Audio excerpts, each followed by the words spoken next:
Hello everyone, welcome back to our channel. Today we are going to be working on this buffet. Our original plan was to sand the entire thing down and stain it into a natural color, but we ran into some problems along the way, so we had to change course. But we love how it turned out and we think you will too. So first thing is to remove all of the doors and all of the drawers. This just makes sanding and staining a whole lot easier, which was what our plan was at the time.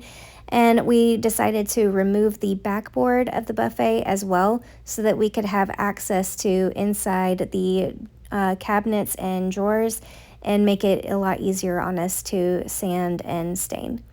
We are getting ready to strip, so we like to do it outdoors so that we don't get all caught in the fumes. We put a plastic wrap down so that it is easy cleanup and safe cleanup, and we just put everything on rollers and just roll it outside. We apply the stripper. This is a Benco sales product, and we applied it with a chip brush and let it sit for a little bit, and after a while it was ready to scrape off. And we just used a little scraping knife to strip off the old stain, and we were so excited to see this gorgeous wood grain that a lot of darker stains tend to cover up. You couldn't see the gorgeous wood grain with a stain color that was this dark. So we knew that we were going to put a stain on that was going to be lighter and it was going to highlight that wood grain. Then we went in with acetone and a steel wool pad. This works to deactivate the stickiness of the stripper, but it also works as a stripper in of itself, and it does a really good job of removing the old finish. So it's kind of a two birds, one stone type of situation. Both the doors and the drawers had two different types of wood on them, so you can see, especially once we strip it off, the inside of the doors and drawers is a square, and it is a different type of wood from the trim piece that is surrounding it. So it creates a nice contrast, and we will get into that in a little bit when we go into staining, how we like to tell our clients the disclosure of it beforehand that not all woods take stain the same way.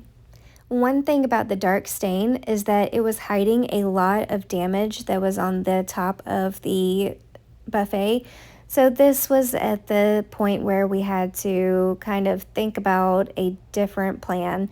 And as sad as we were that we weren't going to be able to stain the entire piece, I think we came up with a pretty good plan. We decided that we are going to paint the outside black and highlight the wood grain of the doors and the drawers, and it was going to be a really nice contrast.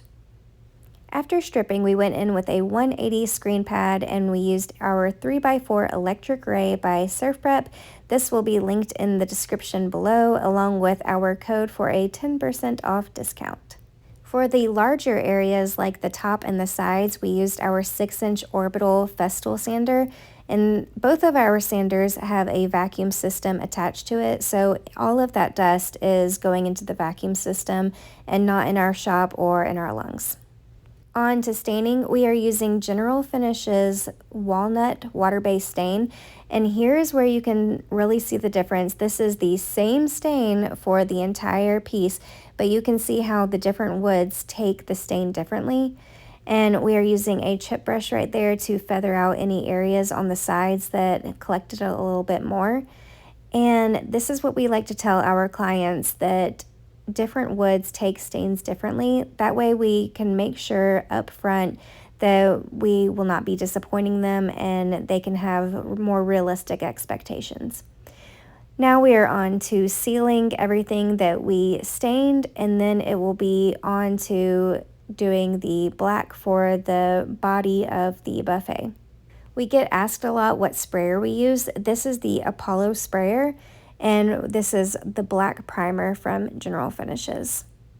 After we applied the black primer, we will go in with our black paint, and having a black primer underneath our black paint just allows us to not have to use as much product. And now we are into the finishing stretches, putting all of the doors back on and putting the drawers back in, and together I held this up for Matt as he put the backboard back on.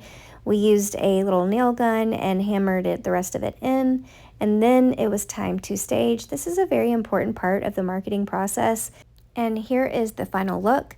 we will be taking this to our gallery. We are located in the Mercantile in the Brook Highland Shopping Center.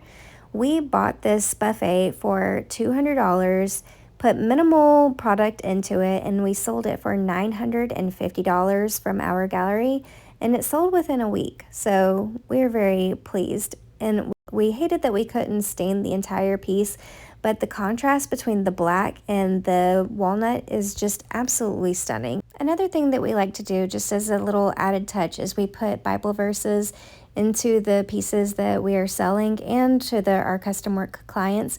It's just a nice way for people to know that we are praying for them.